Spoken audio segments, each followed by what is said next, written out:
جو مولوی، جو پیر، جو لیڈر، جو چودھری، جو راجا،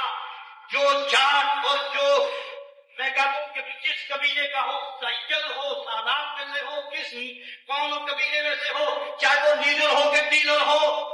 پاکستان کا ہو یا سعودی عرب کا یا مصر کا ہو، عرب ممالک کا ہو، عجم کا ہو کہ عرب کا ہو، جس نے اس قوم کے سامنے اپنی عزت بچانے کے لیے نبی کی توہین قبول کر دی، وہ بے دین ہے، بے ایمان ہے اور ان کا ایجنٹ ہے۔